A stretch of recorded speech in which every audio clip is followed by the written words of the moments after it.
आलोक physics tutorial classes की ओर से मैं Sudama Singh, department of physics, doctor Nagendra Jha महिला कॉलेज विक्रमगंज रोहतास बिहार में आप सभी का स्वागत है। स्टूडेंट, इसके पिछले वीडियो में हम लोगों ने समझने का प्रयास किया गॉस थ्योरम और कैपेसिटी तथा कंडेंसर के बारे में। इस वीडियो में हम देखेंगे इलेक्ट्रिक करंट, विद्युत धारा। इस विद्युत धारा जानने के पहले आपको जान लेना है पदार्थ के बारे में कि सब्सटेंस कैसे होते हैं। तो सब्सटेंस को इस विद्युत के लिहाज से 3 कैटेगरी में बांटकर हम अध्ययन करते हैं, जिसमें एक कुचालक, दूसरा सुचालक, तीसरा आता है अर्धचालक। तो आते देखते हैं हम चालक,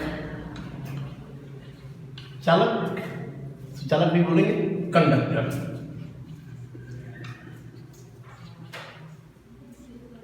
वैसा पदार्थ जिससे विद्युत का प्रवाह होता है उस पदार्थ को हम बोलेंगे चालक। जैसे एल्युमिनियम है, चांदी है, तांबा है, लोहा है, ये सारे के सारे हैं कौन सी चालक। इसके बाद कुचालक, इंसुलेटर। जब किसी पदार्थ से विद्युत का प्रवाह नहीं होता हो तो उस पदार्थ को हम बोलते हैं कुचालक। जैसे आपका लकड़ी हुआ, प्लास्टिक हुआ, कांच हुआ, एवोनाइट हुआ, ये सभी है कुचालक। एक आता है तीसरी कड़ी अर्धचालक, जिसका अध्ययन हम आगे करेंगे, सेमीकंडक्टर।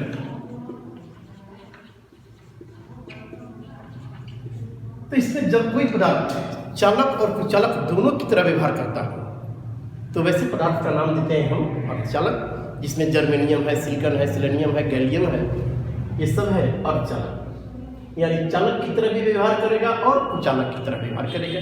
जैसे आज के दौर में चल रहा है कोरोना वायरस, तो वायरस जान लेते हैं हम कि वायरस है क्या, जिसका हिंदी नाम है विषाणु। तो ये सजीव में भी आता है, निर्जीव में भी आता है। उसी तरीके से यहाँ अर्धचालक चालक की तरह भी व्यवहार करेगा और कुचालक की तरह भी व्यवहार करेगा, तो इसका नाम अलग से आ जाता है अर्धचालक। तो इसके बाद देखते हैं स्टूडेंट विद्युत धारा। विद्युत धारा क्या है? तो विद्युत का प्रवाह किसी भी चालक से ही होगा। तो कोई भी चालक ले लेते हैं, इस चालक के अनुप्रस्थ क्षेत्रफल से होकर, किसी भी चालक के अनुप्रस्थ क्षेत्रफल से होकर आवेशों के संतत प्रवाह, कंटिन्यूअस फ्लो को बोलते हैं हम विद्युत धारा। और विद्युत धारा कितना प्रवाहित हुआ तो इसका हम डिटरमिनेशन करेंगे आवेश प्रवाह की दर से। तो आता है सुटेबल डिफिनीशन, किसी भी दिए गए चालक के अनुप्रस्थ क्षेत्रफल से होकर आवेश प्रवाह की दर को बोलते हैं विद्युत धारा। यदि समय अंतराल डेल्टा टी लिया जाए, इस समय अंतराल डेल्टा टी में प्रवाहित आवेश डेल्टा क्यू लिया जाए, तो इकाई समय में प्रवाहित आवेश का परिमाण हो जाएंगे delta Q by delta T, जिसका नाम होगा विद्युत धारा। इसलिए विद्युत धारा को इंडिकेट करते हैं हम आई से। विद्युत धारा इक्वल टू प्रवाहित आवेश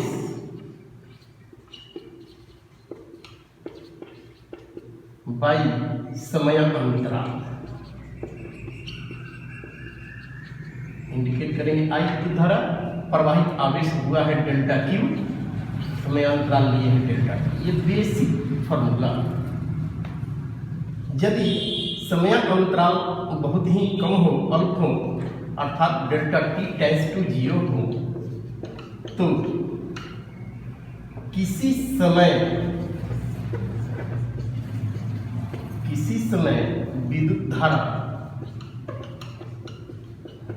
I equal to limit delta T tends to 0 delta Q by delta T. समयांतराल बहुत ही अल्प है तो प्रवाहित आवेश डेल्टा क्यू का भी मान बहुत अल्प होगा, तो इसको इंडिकेट करेंगे हम डी क्यू बाई डी। जब आवेश प्रवाहित हो रहा है चालक से, वो आवेश समय के साथ वेरिएबल है, हर समय आवेश का वैल्यू अलग अलग है। तो इस फॉर्मूला का यूज करके हम चालक से प्रवाहित विद्युत धारा का निर्धारण कर लेते हैं। अब जब समय दिया रहेगा, आवेश दिया रहेगा, तो प्रवाहित आवेश में समय से डिवाइड करके हम विद्युत धारा का परिमाण प्राप्त कर सकते हैं। यहां से विद्युत धारा का निकाल सकते हैं यूनिट डायमेंशन। वैसे तो विद्युत धारा एक मूल राशि है जिसको पहले आप जान चुके होंगे कि विद्युत धारा का SI मात्रक एम्पियर होता है। तो विद्युत धारा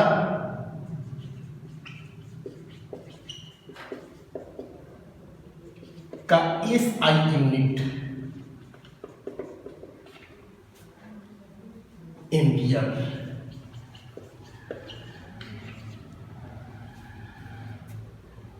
ये एम्पियर विद्युत धारा का मात्रक है जो होता है आवेश बटा समय। तो 1 ampere is equal to 1 coulomb, आवेश की मात्रा कूलम, बाई 1 सेकेंड, टाइम की मात्रा सेकेंड। तो 1 एम्पियर होता है कूलम प्रति सेकेंड या कूलम बटा सेकेंड। डायमेंशन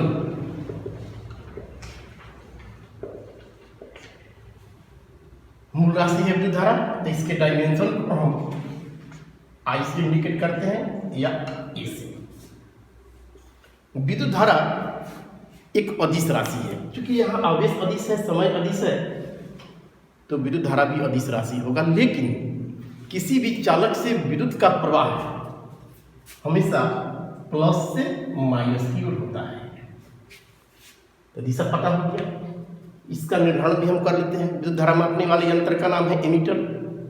तो धारा को भी माप देते हैं, इसकी दिशा भी जानकारी है, फिर भी इसको रखते हैं अदिश राशि में। इसका मुख्य वजह यह है कि विद्युत धारा जो सदिश के नियम है, साहचर्य नियम, बंटन नियम, इस नियम को पालन नहीं करता है। नहीं, विद्युत धारा को हम अक्षों में वियोजित कर सकते हैं।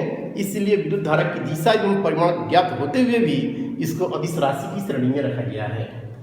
विद्युत धारा आगे चल करके हम देखेंगे कि विद्युत धारा 3 प्रकार की प्राप्त होंगे, जिसमें एक आता है direct current. Direct current simply आप जानते होंगे डीसी से, जो किसी बैटरी वगैरह, सेल वगैरह से प्राप्त होता है। केमिकल रिएक्शन के द्वारा विद्युत धारा जो प्राप्त होती है वो होते हैं डायरेक्ट करंट। इसके बाद इंड्यूसिव करंट। इंड्यूसिव करंट प्रेरित धारा।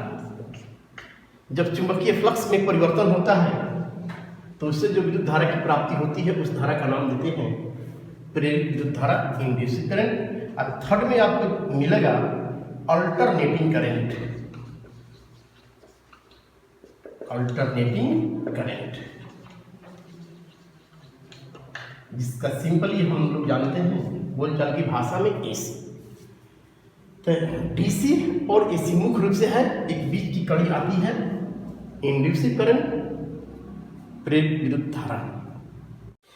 तो आइए स्टूडेंट देखते हैं विद्युत धारा का SI मात्रक एम्पियर होता है। आखिर एम्पियर है क्या, और 1 एम्पियर विद्युत धारा में कितने इलेक्ट्रॉन की संख्या होती है। तो विद्युत धारा I इक्वल टू आपने देखा delta Q by delta T। तो इस विद्युत धारा I कि 1 एम्पियर के लिए विद्युत धारा I इक्वल टू 1 एम्पियर के लिए समयांतराल डेल्टा T आपको लेना है 1 सेकेंड। तो इसके लिए यदि मान लिया जाए कि प्रत्येक इलेक्ट्रॉन पर आवेश, प्रत्येक इलेक्ट्रॉन पर आवेश E इक्वल टू होता है 1.6 × 10⁻⁻⁹ कूलम। तो यदि प्रवाहित इलेक्ट्रॉन की संख्या, प्रवाहित इलेक्ट्रॉन की संख्या, प्रवाहित इलेक्ट्रॉन की संख्या अगर n हो तो प्रवाहित आवेश कितने हो जाएंगे, delta Q equal to NE। इस प्रकार विद्युत धारा I equal to delta Q by delta T से इलेक्ट्रॉन की संख्या के पद में विद्युत धारा आ जाएगा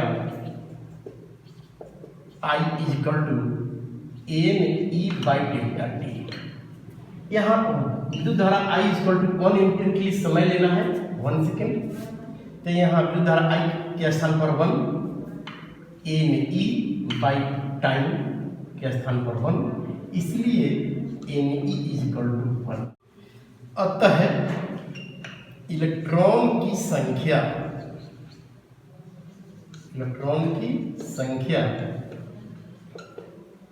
n is equal to 1/e, अर्थात 1 एम्पियर की विद्युत धारा के लिए 1 सेकेंड में प्रवाहित इलेक्ट्रॉन की जो संख्या होगी n is equal to 1/e।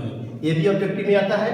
e का वैल्यू यदि हम पुट करेंगे 1.6 इंटू 10⁻19, तो इसको सिंप्लीफाई करने पर आता है 6.25 गुणे 10⁻18 इलेक्ट्रॉन। इस प्रकार यदि किसी चालक के अनुप्रस्थ क्षेत्रफल से होकर 1 सेकेंड में 6.25 गुणे 10⁻18 इलेक्ट्रॉन प्रवाहित होगा, तो उस चालक से जो प्रवाहित धारा होगी उसका वैल्यू 1 एम्पियर प्राप्त होगा।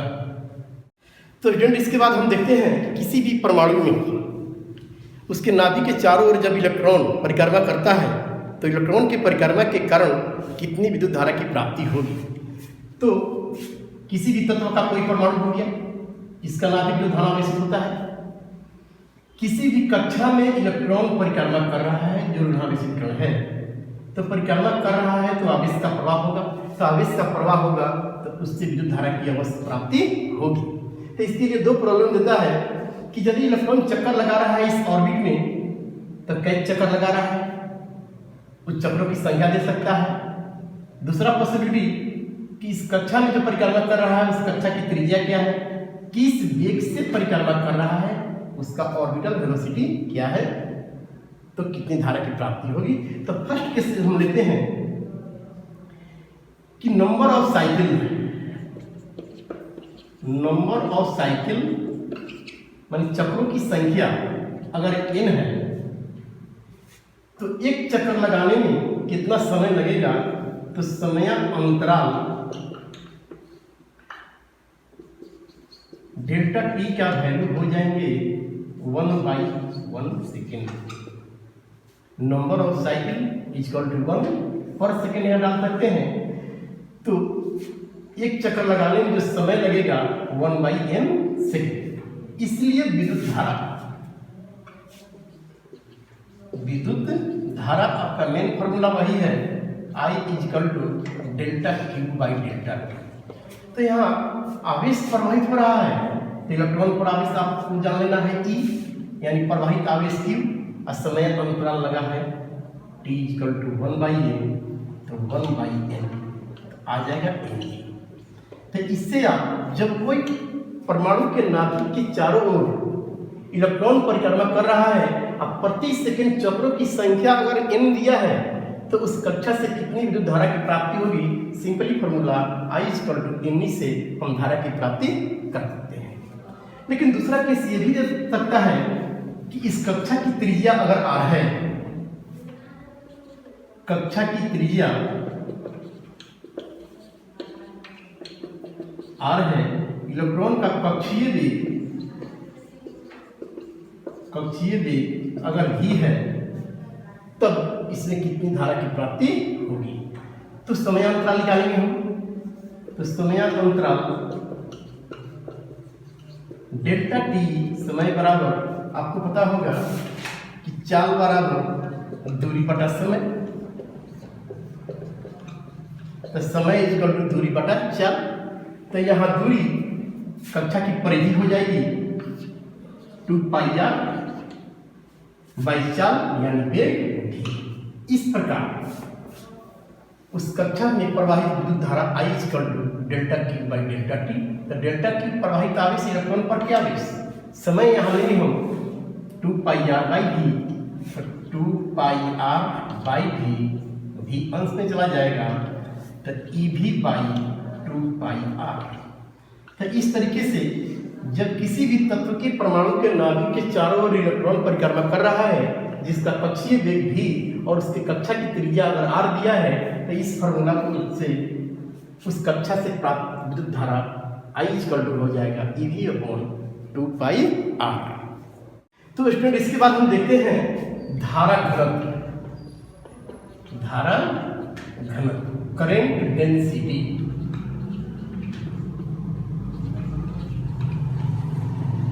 तो आपको पहले बताया जा चुका है कि किसी भी चालक से आवेश का प्रवाह होता है तो उसके अनुप्रस्थ क्षेत्रफल से ही होकर आवेश का प्रवाह होता है, जिससे विद्युत धारा की प्राप्ति होती है। तो इस अनुप्रस्थ क्षेत्रफल को हम लेते हैं ए, एरिया। धारा जिससे प्रवाहित हो रहा है I।